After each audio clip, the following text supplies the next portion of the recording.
Assalamualaikum warahmatullahi wabarakatuh. Perkenalkan, nama saya Yuliana. Saya dari ADP 3. Adanya saya di sini ingin menjelaskan materi tentang sejarah, yaitu dampak penjajahan Jepang bagi Indonesia, yaitu politik, ekonomi, sosial budaya, dan pendidikan. Masa pendudukan Jepang membawa dampak yang sangat luas terhadap kehidupan politik, ekonomi, dan sosial budaya bangsa Indonesia. Berikut adalah penjelasannya.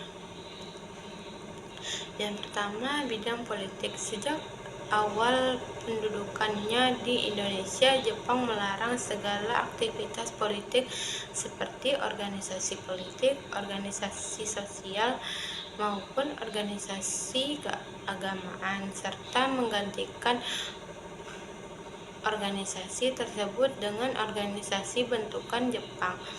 Satu-satunya organisasi yang tidak dibubarkan adalah Majelis Islam ala Indonesia (MIAI) yang telah berdiri sejak masa Hindia Belanda. MIAI berkembang dengan pesat karena mendapatkan simpati dari masyarakat. Karena mengancam kepentingan Jepang, maka MIAI dibubarkan pada 1943 dan menggantikannya dengan Majelis Syura Muslimin Indonesia (MASYUMI) yang dipimpin oleh KH Hasyim Asy'ari. Jepang juga membatasi pergerakan dari tokoh pergerakan yang bersifat non-kooperatif dengan mengawasi secara ketat melalui polisi rahasia Kompetai.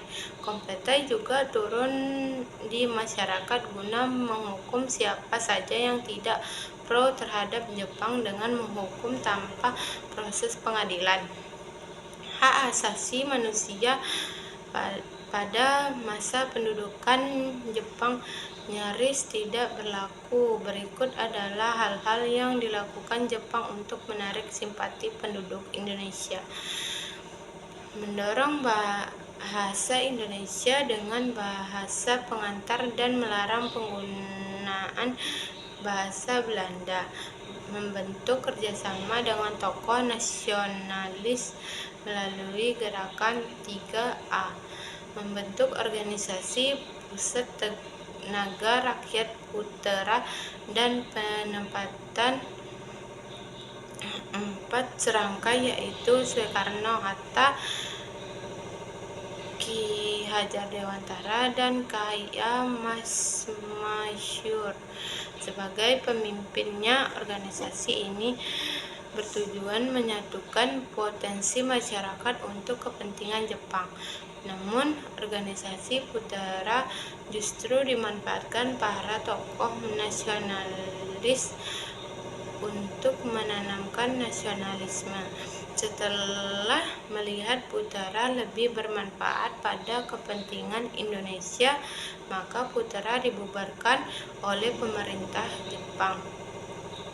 Membentuk Badan Pertimbangan Pusat atau dinamakan Chahuo Sangin In pada 1 Agustus 1943. Tugas dari Chahuo Sangin In adalah memberikan saran atau tindakan yang dapat diambil oleh pemerintah Jepang serta menjawab pertanyaan terkait masalah-masalah politik. Mendirikan Jawa Hokokai, Himpunan Kebaktian Jawa, pada tahun 1944. Berbeda dengan organisasi yang lain, Jawa Hokokai dipimpin oleh seorang gunsikan atau kepala pemerintahan karena merupakan organisasi resmi pemerintah. 2. Bidang ekonomi. Pada bidang ekonomi, kebijakan Jepang secara umum sama dengan negara imperialis lainnya. Melalui semboyan negara makmur, militer kuat. Jepang memiliki tujuan menjadikan Indonesia sebagai salah satu basis militer serta wilayah industri. Untuk itu, Jepang mulai mengeksploitasi segala sumber daya yang tersedia untuk kepentingan perang. Hal ini terlihat dari hal-hal berikut. Menyita aset-aset ekonomi yang penting. Jepang menyita seluruh hasil perkebunan, teh, kopi, karet, dan tebu, pabrik, bank, dan perusahaan-perusahaan yang penting. Hal tersebut berdampak pada banyaknya lahan pertanian yang terbengkalai akibat kebijakan difokuskan kepada ekonomi dan industri perang. Akibat terjadi krisis pangan, kemiskinan, dan kelaparan. Melakukan pengawasan ketat dalam bidang ekonomi. Jepang mengawasi secara ketat kegiatan ekonomi. Sanksi berat dilakukan pada penggunaan dan peredaran sisa-sisa persediaan barang. Pengawasan ketat dimaksudkan agar tidak terjadi meningkatnya harga barang. Kebijakan self-sufficient agar tidak membebani keuangan pusat. Jepang menerapkan self-sufficient atau kebijakan pemenuhan kebutuhan sendiri di satu wilayah. Dampak dari kebijakan ini adalah terputusnya hubungan ekonomi antara wilayah, setoran wajib, merosotnya harga pangan, dan kelaparan karena terdesak memanasnya keadaan perang di tahun 1944. Jepang melalui Jawa Hokkaido menginstruksikan kepada rakyat untuk menyerahkan bahan makan sebanyak 30% untuk pemerintah, 30% untuk lumbung desa, dan 40% untuk hak miliknya. Akibat segala sektor menurun drastis, kondisi diperparah dengan kewajiban kerja paksa, rumusan bagi tenaga kerja usia produktif. Akibat adanya rumusan, banyak lahan pertanian terbengkalai yang menyebabkan efek berantai seperti kurangnya bahan pangan, munculnya wabah penyakit, sehingga roda ekonomi benar-benar lumpuh. Untuk mengatasi hal ini, Jepang mendirikan Kumiai, yaitu koperasi yang bertujuan untuk kepentingan bersama, dan mengenalkan sistem pertanian linear system, yaitu sistem pertanian secara efisien. Namun nyatanya perekonomian rakyat tetap terpuruk. 3. Bidang sosial.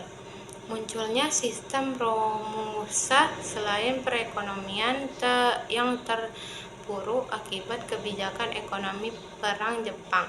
Pengaruh tenaga kerja melalui romusa juga berdampak negatif pada perkembangan sosial masyarakat Indonesia.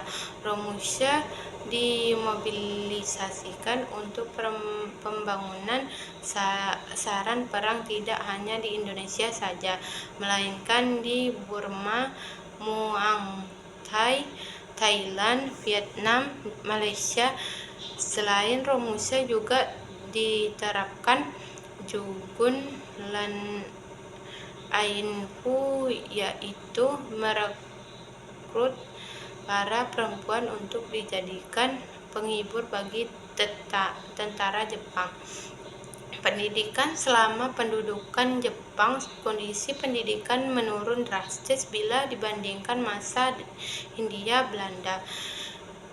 Kegiatan perguruan tinggi juga sempat terhenti beberapa saat. Baru pada tahun 1943, pendidikan perguruan tinggi mulai dibuka kembali. Para pelajar diberikan slogan Hakok Isiu yang berarti 8 penjuru dunia di bawah satu atap.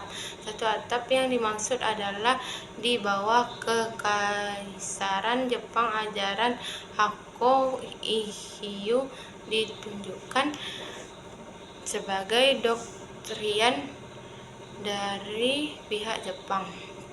Penggunaan bahasa dan stratifikasi sosial. Meskipun kebijakan Jepang banyak yang negatif, terdapat beberapa kebijakan positif yang dapat dirasakan bangsa Indonesia.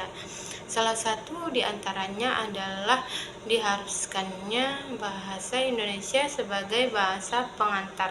Selama masa penjajahan Jepang, bahasa Indonesia mengalami perkembangan yang pesat. Selain itu, terbentuk sistem stratifikasi baru dari masa Hindia Belanda, di mana pribumi menjadi golongan di atas bangsa Eropa dan Timur Asing. 4. Bidang kebudayaan. Sebagai negara fasis, Jepang menerapkan disiplin yang tinggi. Jepang sangat hormat kepada kaisarnya.